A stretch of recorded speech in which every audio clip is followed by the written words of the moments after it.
From Interior Alaska's most trusted news source, this is the Fbx Evening News. Good evening and thanks for joining us. Our top story tonight: to say this has been an unusual beginning to the summer would be an understatement. That's right. Like so many residents, the National Weather Service is also amazed by the rainfall totals that have been recorded up to now. The July total so far is the fourth highest ever for the month, and there are still 23 days remaining. Additionally, the total amount of rain that has fallen for June and July so far has exceeded the old record that was set back in 1949. There is good news, however, as longer range outlooks do not show any major storms that could raise the river levels again. What we're seeing is that the ridge of high pressure that's been rather elusive to us is going to be moving back into eastern Alaska to a fair amount. It'll be somewhat stronger, so we'll look for relatively drier conditions as well as warmer temperatures. Not guilty pleas today for the Fairbanks teenager who stands accused of multiple counts of murder and first-degree arson. 18-year-old Connor Grapple was arraigned today in Fairbanks District Court and assigned a public defender. Grapple entered denials to all 12 charges he faces in connection with the January fire. That fire, which burned a large apartment complex on Garrity Street, displaced roughly 50 residents and killed 2 occupants inside, although it's not clear which occupant Grapple is charged with killing. An indictment reads that Grapple recklessly committed the crimes with, quote, extreme indifference to the value of human life. Trial for his case is set for September. The North Pole woman accused of aiding fugitive Julius J.T. Chambers for days while police scoured the interior for his whereabouts pleaded not guilty today in Fairbanks Superior Court. 35-year-old Cindy Roeder faces a felony charge of hindering prosecution for her role in the days-long manhunt. Roeder allegedly aided Chambers by allowing him to reside inside her North Pole apartment, dyeing his hair and facial hair, as well as posting taunting and threatening Facebook messages to authorities. Documents filed in court reference an interview done with the Fairbanks Daily News miner where Roeder stated she knew the risk she was taking harboring her boyfriend Chambers, but chose to do it anyway. Jury trial for Roeder is set for the month of September. A jury trial for the longtime Fairbanks North Star Borough School District employee accused of sexual abuse of a minor has been set for September. Claude Falks, who has been in jail since March, is facing additional charges after another alleged victim came forward last month. Falks, who is being represented in this case by a defense attorney out of Anchorage, appeared in court today in front of Judge Jane Kavar. Falk stands accused of sexually abusing a 15-year-old male Hutchinson High School student on school grounds. It is unclear if the second alleged victim is a student. Family members of the initial victim have since filed a lawsuit against the Fairbanks North Star Borough School District, citing negligence in protecting students. Governor Sean Parnell says he won't use state resources to study the implications of legalizing marijuana unless voters approve a pot initiative this fall. Parnell says he would work to implement the initiative if it passes in November, but says he personally opposes the measure, which would legalize recreational use of marijuana by those 21 years of age or older. Voters in Colorado and Washington approved similar measures in 2012. Parnell says Alaska will have the benefit of learning from what happened there. But he says he won't ask state employees to prepare for possible legalization in the months leading to the vote. He says the Department of Law should focus instead on existing workload. Okay, we're joined now by Mike Schultz. Mike Schultz, what can we expect for weather today? Well, the good news is, like we said earlier, like the National Weather Service said earlier, is that we are looking at warmer air coming in and clearing skies. So the rain potentials that we were thinking about earlier, it was like yesterday, we were looking at heavier showers. Look like it's going to materialize. It's going to stay to the north of us, so things are looking pretty good. In fact, here's the latest that we have as far as our river update. All watches, advisories, and warnings are canceled. Good news there. However, the Tanana River should be watched carefully because there are still some rivers feeding into that have been hit by some pretty good thunderstorms earlier today. And of course, that all feeding together helps to raise the level there. But the good news is, like I said, all the warnings and advisories are canceled, and that's really good news. That is. What about the groundwater table? We were talking about that yesterday. Now, should people still monitor that? That's going to take a while to go down because the ground is totally saturated. As we said earlier, records are being broken, and there's still to be coming more records because we only have 23 days more left in July. We can get more rainfall. Wow. But things are really weird this year, so it's hard to figure out. Okay. We're getting a lot of use out of our umbrellas, I guess. That's true. All right, thank you, Mike. Thanks, Mike. Now, when we come back, Fairbanks will be getting another carnival. We'll have those details. Also, KUAC is facing budget cuts that could affect the station. Those stories are next. Stay with us. Welcome back. When it comes to oil revenue in the state, the bottom line is that 33% of the jobs in Alaska are related in one way or another to oil companies. Today at the Carlson Center during the weekly Chamber of Commerce luncheon, an official with a consulting firm that analyzes economic statistics for the state revealed many interesting facts about the value of oil companies and the jobs they provide. The firm went on to say that within the Fairbanks North Star Borough, oil companies employ more than 3,500 people and generate close to $235 million in wages. Fairbanks is a significant contributor to the industry. You know, you've got your Trans-Alaska Pipeline system folks living here. You've got people that work on the slope that live here. You've got your refineries, your Flint Hills, and your Petrostar as well. And then there's all the industry that supports those folks who are generating revenue for our state. Reduced spending at the University of Alaska Fairbanks could impact fans of KUAC Public Radio and Television. The general manager of KUAC, Keith Martin, says they will try to keep their programming the same, but he's unsure if that's possible. He says they should know specific impacts by the end of the week. UAF reduced funding to the station by nearly $170,000, or about 15% less than their normal contribution.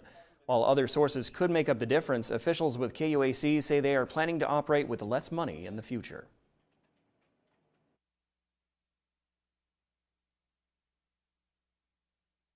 That through underwriting, through philanthropic giving, we actually generate almost $1 million in a community this size is huge. But to make up an extra 100,000 plus continue to try to increase because, you know, federal funding's coming under threat. And I believe the university will probably have additional budget reductions next year. So, you know, we're going to do the best we can.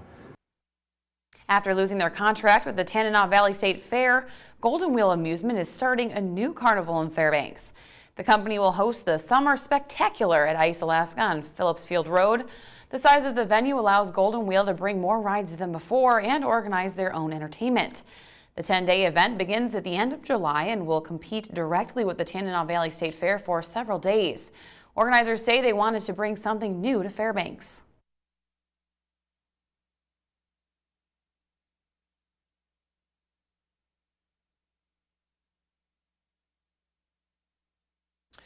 According to a new report from AARP, Alaska ranks 5th in the nation overall when it comes to meeting the long-term care needs of older residents. Monty Bowen has details now in this week's Health Report.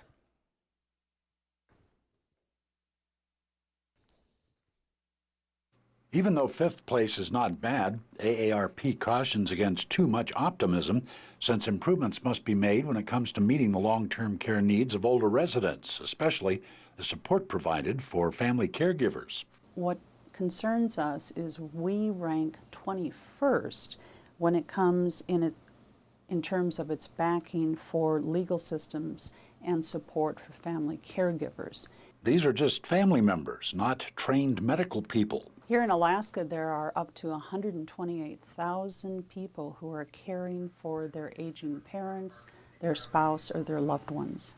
That's a lot of people who are in that position of care. The problem is people can't go to work and stay home and take care of someone at the same time. What's important to remember is it's unpaid, and the value of that is roughly $1.1 billion here in Alaska. People who have to take time off to care for a loved one have few protections. As it stands, there's no protected family or medical leave for the caregivers, and that should change. In other states, there are some protections. AARP wants to hear from the caregivers who have been affected. People who are in that position, because the individual stories are so important. And then we can work with legislators in Juneau, and we can affect change. This is Monty Bowen reporting. The Health Report is brought to you by the Ear, Nose, and Throat Clinic, located in the Medical Dental Arts Building. Call 456-7768.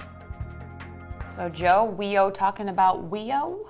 Yeah, thanks for leading me into my teas. That's funny. Yeah, we were talking about WEO and summer baseball. WEO's just a week away, so we're going to be talking about that. Yeah, already. Also, hockey season is over, but off-season hockey is still here. And former Ice Dog, he's going to be coming to Fairbanks. So you're going to see who that is. Yeah, that's cool. So that's first out of the break. WEO, talking about WEO.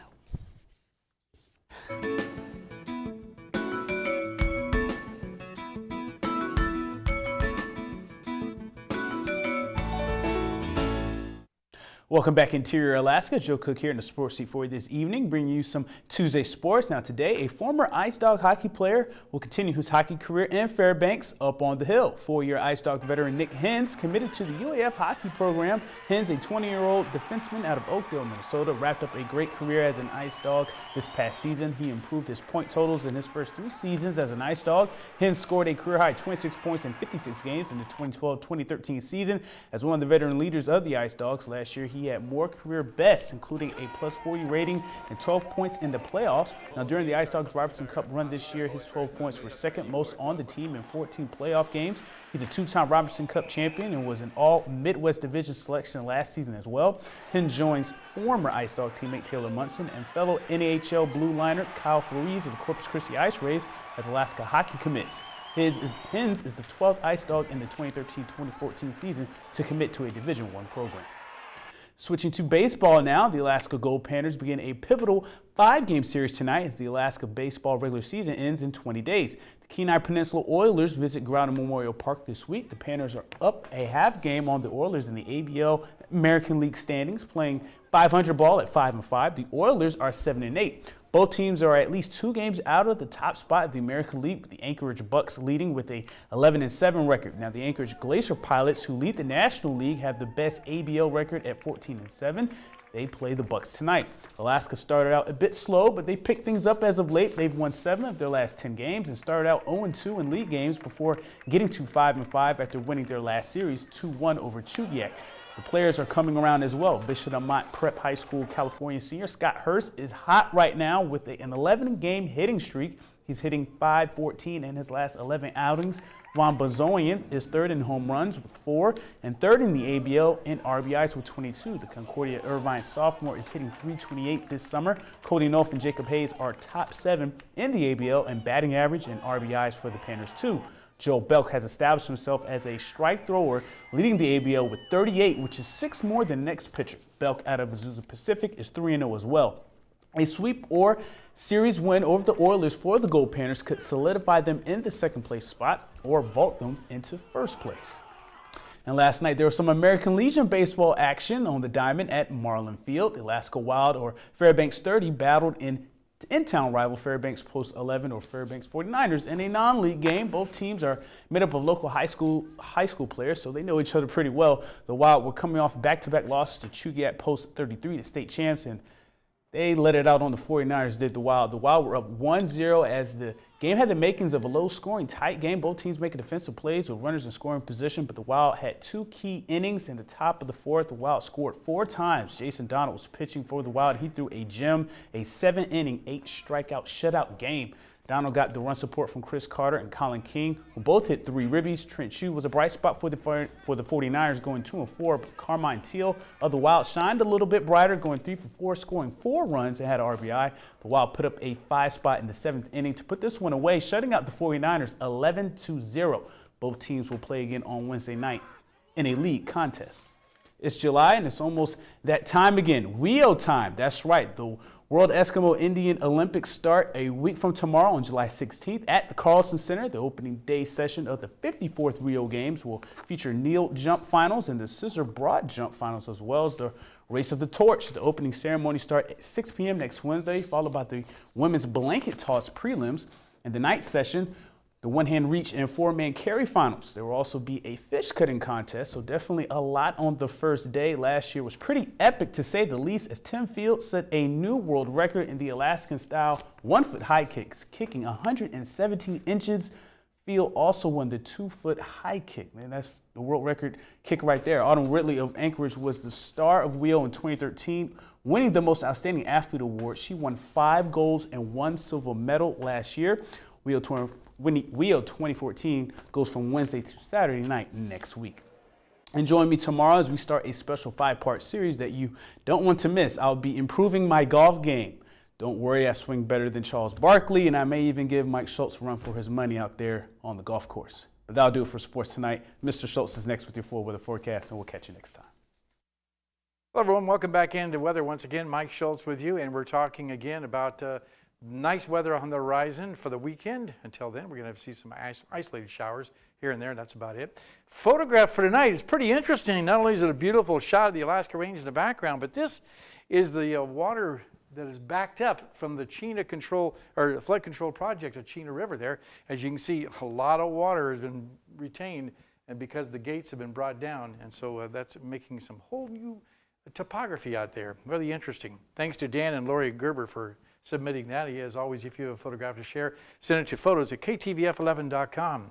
Here's your almanac for this time of year. Looking at normal high is 74, today's high 69, last night's low 57, record high 91, 1923, record low 37 in 1924, 20 hours and 51 minutes of daylight, a loss of 6 minutes from yesterday. And our satellite and radar, once again, as you can see, afternoon showers developing along the Alaska Range and along the Brooks Range. Some pretty healthy thunderstorms around the Brooks Range today, but they're all staying away from the Fairbanks area. And some showers over southeast Alaska. In fact, the latest map showing in the Alaska area is showing some showers around the Juneau area and also showers over the southwest part of the state. Temperatures fairly nice, 67 degrees at Anchorage, 73 at Fort Yukon, but a little chilly around the Barrow area, 38 degrees there. Lower 48 weather, nice and clear skies for the daytime hours, and then all of a sudden the afternoon heating kicks in and you get thunderstorms around the Denver area. Otherwise, showers and thunderstorms along right across the Great Lakes area and up and down the eastern seaboard, looking at some scattered shower activity there too. Now, as far as what happens this weekend, they got a big heat wave starting up on the western side of the country. That'll be strengthening and bringing some very hot temperatures there. The overall outlook for later on this week is calling for that jet stream to remain well to the north, bringing a lot of hot air, and then also over the eastern half of the country, very humid conditions and rain up and down the eastern seaboard. Well, back to Alaska for tomorrow. Here's what it looks like. Clouds and fog for Barrow, cloudy skies for Nome, showers and thunderstorms expected for the Fort Yukon area. Over the interior, mainly afternoon showers and possible thunderstorms at Healy, Delta Junction, and the Fairbanks area. And over the southeastern sections, rain for Juneau, rain diminishing in Ketchikan. While over the southwest part of the state, rain for Cold Bay, periods of rain for Kodiak, and scattered showers for Bethel. Over the south central regions, so looking at showers across the region, and temperatures not too bad, 65 degrees for the high at Anchorage. Our forecast for tonight looks like this. Again, we're looking at, for the most part, scattered clouds with an isolated shower possible, 57 degrees. Tomorrow's forecast calling for scattered showers and possibly a thunderstorm, 75 degrees. And the 5-day outlook, again, we're looking at scattered thunderstorms possible on Thursday, then cloudy skies right on through the rest of the 5-day period, mid-70s for the highs, overnight lows in the mid-50s. And it looks like the shower possibility, like I said, is going to be moving out of the picture, and looks like more sunshine for the weekend, and looks like things are pretty good. Well, that is just wonderful. Yeah, well, temperatures in the 70s in July, I'll take that. Yeah, I'll take it too. I mean, last year was it the 80s around this time? Like yeah, it was part of that. Part of those 18 days of 80-plus temperatures we set the record last year. Yeah. Mm-hmm. Yeah. So last year was the heat. This year's the water, the rain, and who knows what the fall will be like. I don't know. Well, it looks good. That's for sure. Don't talk about that. All right, all the watches and mornings are canceled. That is good. Totally news. canceled. Thanks, Mike. That will wrap up this edition of the Fairbanks Evening News. We're glad you could join us. Next on NBC Nightly News, increased air attacks between Israelis and Palestinians, the heaviest violence there in years. That is with Brian Williams. If you see news happening, join us here 6 days a week at 6 and 11 or online anytime at western11.com. And it was a gorgeous day across the interior today. In fact, had a chance to go up to the university and get a nice panoramic view. We're going to leave you with that tonight, and we'll hope to see you back here at 11.